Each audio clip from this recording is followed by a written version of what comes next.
नमस्कार बच्चों। आज हम BSc second year inorganic chemistry की फर्स्ट यूनिट पढ़ रहे थे। उसी के आगे का पार्ट का अध्ययन करेंगे, जिसमें हमारा नेक्स्ट टॉपिक क्या आता है, उत्प्रेरक की सक्रियता। ये काफ़ी इंपॉर्टेंट पार्ट है। यहाँ पे हमें ये समझना होगा कि उत्प्रेरक की कैरेक्टर कैसे दिखाते हैं, कौन कौन से तत्व क्या क्या लक्षण दर्शाते हैं, कौन कौन से उत्प्रेरक की अभिक्रियाएं होती है जो कि हमारे लिए आगे चलकर इम्पोर्टेंट रिएक्शंस बन जाती है। इन सब चीज़ों का अध्ययन करते हैं। तो चलो इसी क्रम में समझते हैं आगे उत्प्रेरक की सक्रियता क्या होती है, किससे क्या दर्शाते हैं, इसके बारे पढ़ते हैं। संक्रमण धातुओं में अयुग्मित डी इलेक्ट्रॉन होते हैं, हम देख चुके हैं। डी इलेक्ट्रॉन होते हैं, वो भी अयुग्मित अवस्था में भी होते हैं, युग्मित भी होते हैं और खाली भी होते हैं। तो अयुग्मित डी इलेक्ट्रॉन होते हैं तथा रिक्त कक्षक भी उपस्थित होते हैं। अतः ये इलेक्ट्रॉन त्याग भी सकते हैं और इलेक्ट्रॉन ग्रहण भी कर सकते हैं। ठीक है, इसी कारण संक्रमण धातुएं एवं उनके यौगिक प्रभावी उत्प्रेरक का कार्य कर सकते हैं। भाई उत्प्रेरक का कार्य कैसे करेंगे? जो इलेक्ट्रॉन ग्रहण भी कर पा रहे हैं और इलेक्ट्रॉन डोनेट भी कर पा रहे हैं, तो ये किसी भी समूह में आसानी से उत्प्रेरक की अभिक्रियाओं में भाग ले सकते हैं ना। चलो आगे और समझते हैं इसे। अधिकांश उत्प्रेरक के रूप में जिन धातुओं अथवा मिश्र धातुओं का प्रयोग किया जाता है वे संक्रमण धातु ही होते हैं। ये अब तक जितने भी ज्ञात हमारे पास उत्प्रेरक है, उनमें से अगर हम देखें तो ज्यादातर अभिक्रियाओं में उत्प्रेरक के रूप में जो काम में लिए जाते हैं उत्प्रेरक, वो कौन होते हैं? संक्रमण धातुओं के ही यौगिक होते हैं। संक्रमण धातुओं की प्रथम श्रेणी के कई तत्वों तथा उनके यौगिकों के अतिरिक्त मोलिब्डेनम, टंगस्टन, प्लेटिनम, पैलेडियम धातुओं का उपयोग उत्प्रेरक के रूप में किया जाता है। देखो फर्स्ट सीरीज में जो स्कैंडियम वाली सीरीज है उसमें तो कई तत्व हैं ही सही, लेकिन दूसरी सीरीज है 4D एंड 5D, उनमें भी मोलिब्डेनम, टंगस्टन, प्लेटिनम, पैलेडियम जैसी धातु का उपयोग उत्प्रेरक के रूप में किया जाता है। अब हम यहाँ पे क्या करेंगे, जो हमारी कुछ उत्प्रेरक की अभिक्रियाएं हैं उनको समझते हैं, उनका अध्ययन करते हैं। चलो हम पढ़ते हैं आगे कुछ प्रमुख उत्प्रेरक की अभिक्रिया। फर्स्ट है हमारे पास फेंटोन अभिकर्मक। मेन कैटलिस्ट क्या है, उनकी कौन सी रिएक्शन? फेंटोन अभिकर्मक क्या होता है? FeSO4 ferrous sulphate plus H2O2 का मिश्रण होता है। ये फेंटोन अभिकर्मक होता है। अक्सर पूछ लिया जाता है एग्जाम में कि निम्न में से फेंटोन अभिकर्मक कौन सा है, तो हमें कम से कम यहाँ पर ये तो याद हो कि कौन सा फेंटोन अभिकर्मक होता है। FeSO4 plus H2O2। देखो इसका उपयोग क्या है? प्राथमिक एल्कोहल के ऑक्सीकरण से एल्डिहाइड बनाने में। प्राथमिक एल्कोहल का ऑक्सीकरण करके क्या बनाएगा? एल्डिहाइड। देखो प्राथमिक एल्कोहल से क्या क्या बन सकता है? एल्डिहाइड और एल्डिहाइड का और ज्यादा ऑक्सीकरण हो जाए तो एसिड। लेकिन फेंटोन अभिकर्मक की खासियत क्या है कि ये सिर्फ कहाँ पर रुक जाता है? एल्डिहाइड बनाने में। इसका नियंत्रित ऑक्सीकरण करवा रहे हैं हम प्राथमिक एल्कोहल का, ताकि प्राथमिक एल्कोहल का ऑक्सीकरण हो और सिर्फ एल्डिहाइड बने, एसिड ना बने। इसलिए हम फेंटोन अभिकर्मक काम में लेते हैं। ये बहुत अच्छी मतलब इम्पोर्टेंट क्वेश्चन है हमारे लिए कि एल्डिहाइड बनाने के लिए हम जो रिएजेंट काम में ले रहे हैं या उत्प्रेरक काम में ले रहे हैं प्राथमिक एल्कोहल से एल्डिहाइड बनाने में, वो कौन सा होगा? हमारा फेंटोन अभिकर्मक। फेंटोन अभिकर्मक क्या होता है? FeSO4 plus H2O2। चलो नेक्स्ट आता है हमारा हेबर विधि। हेबर विधि हम सब ने अभी तक पढ़ा है। हम जानते हैं कि अमोनिया बनाने में उपयोग में आने वाली विधि को क्या बोलते हैं? हेबर विधि। इसमें कौन से उत्प्रेरक के रूप में काम में लेते हैं? आयरन प्लस मोलिब्डेनम को। आयरन और मोलिब्डेनम की उपस्थिति में नाइट्रोजन और हाइड्रोजन की अभिक्रिया करवाई जाए तो क्या प्राप्त होता है? अमोनिया।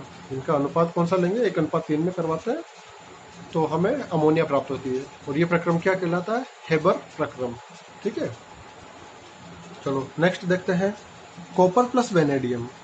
इनको उत्प्रेरक के रूप में काम में लेते हैं। इनका उपयोग क्या है?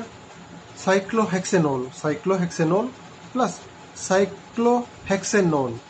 देखो एक तो एल्कोहलिक ग्रुप जुड़ा हुआ है, केटोनिक ग्रुप जुड़ा हुआ है। एल्कोहलिक ग्रुप की वजह से क्या हुआ? साइक्लोहेक्सेनोल, और केटोनिक ग्रुप की वजह से साइक्लोहेक्सेनोन। इनका ऑक्सीकरण करवाते हैं और ऑक्सीकरण से क्या प्राप्त होता है? एडिपिक अम्ल। एडिपिक अम्ल का निर्माण होता है। तो देखो इसमें कौन सा कैटलिस्ट काम में लेते हैं? Copper plus vanadium. Copper plus vanadium की उपस्थिति में साइक्लोहेक्सेनोल और साइक्लोहेक्सेनोन का ऑक्सीकरण करवाते हैं तो हमें एडिपिक अम्ल प्राप्त होता है। चलो आपके लिए एक असाइनमेंट है कि एडिपिक अम्ल कहाँ यूज होता है। ठीक है, इसे आप रिप्लाई करना। नेक्स्ट है हमारा वेनेडियम पेंटाऑक्साइड।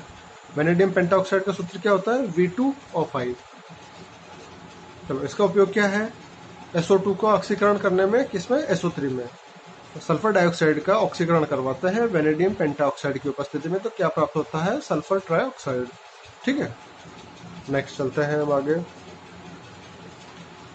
एक इम्पोर्टेंट उत्प्रेरक जिसका नाम अक्सर हमें सुनाई देगा आगे जब भी हम केमिस्ट्री पढ़ेंगे, जिगलर नाटा उत्प्रेरक। ये क्या होता है? देखो, R3Al प्लस TiCl4। R3Al क्या, R क्या है यहाँ पे? Alkyl group. एल्किल ग्रुप में कौन सा ले सकते हैं? कोई सा भी ले सकते हैं, समझ क्या पे ब्यूटिल ग्रुप जो विक्रिया में काम में लेते हैं, इसमें कोई सा भी एल्किल ग्रुप काम में ले सकते हैं। और उसके साथ एल्यूमिनियम, तो R3Al प्लस TiCl4। इसका किस चीज़ में काम में लेते हैं? बहुत अच्छी रिएक्शन है। एथिलीन के बहुलीकरण से पॉलीथीन का निर्माण। देखो, एथिलीन है, इसका जिगलर नाटा उत्प्रेरक की उपस्थिति में बहुलीकरण करवाते हैं, तो क्या प्राप्त होता है? पॉलीएथीन। ये प्राप्त होना पॉलीएथीन। और पॉलीथीन हमारे आसपास के एनवायरनमेंट में हम देखते ही हैं, कहाँ काम आ रही है, कहाँ नहीं आ रही है, उस बारे में हम जानते हैं। और नहीं जानते हैं तो इसके बारे में कोशिश करना एक बार फिर से देखने की। तो हमारे इम्पोर्टेंट उत्प्रेरक कौन कौन से हो गए? वेनेडियम और कॉपर का मिश्रण हो गया, जिससे साइक्लोहेक्सेनोल से साइक्लोहेक्सेनोन के ऑक्सीकरण से एडीपी का अम्ल प्राप्त कर रहे हैं। वेनेडियम पेंटाऑक्साइड से क्या कर रहे हैं? सल्फर डाइऑक्साइड का ऑक्सीकरण कर रहे हैं सल्फर ट्राइऑक्साइड में। और जिगलर नाटा उत्प्रेरक की उपस्थिति से क्या हो रहा है? एथिलीन का बहुलीकरण से पॉलीथीन का निर्माण हो रहा है। जिगलर नाटा उत्प्रेरक का सूत्र क्या होता है? R3Al plus TiCl4।